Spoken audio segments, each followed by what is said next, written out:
Hey, I'm Donald Bell for Cool Tools, and in this video we're going to take a look at two variations of nippers or flush cutters. These versions will hold on to the thing you're cutting so it doesn't fly away.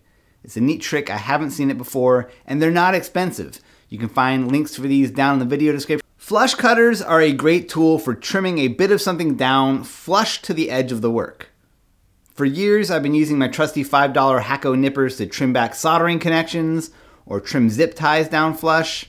If you want to spend more money on these, there's an incredible amount of variations. A lot of them are geared towards hobbyists who use them for model making or miniatures, but I never really came across anything that seemed like it would be a significant improvement to my cheap and trusty cutters for what I'm doing.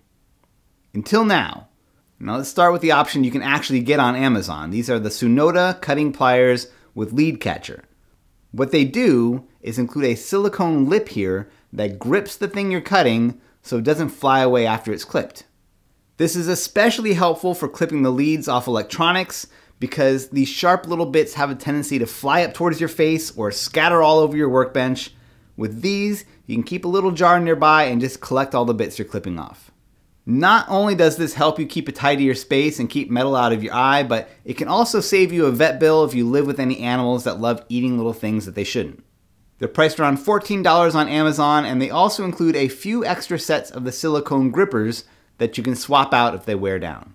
Now, for an alternative to this design, which I can't seem to find anywhere online, check out these HT02S nippers by Big Man Limited. These were a steal at 650 yen, which is around $5.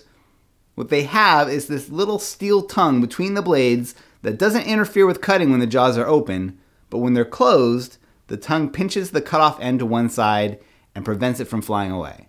It's kind of brilliant. So there you go, that's a quick look at two variations of the classic flush cutter or nipper tool that prevents pieces from flying all over your workshop. Be sure to use the Amazon links in the description. I also included a link to my trusty $5 Hakko cutter, which is still a great option to have around. And remember, you can see thousands of reader recommended tools like these at cool-tools.org.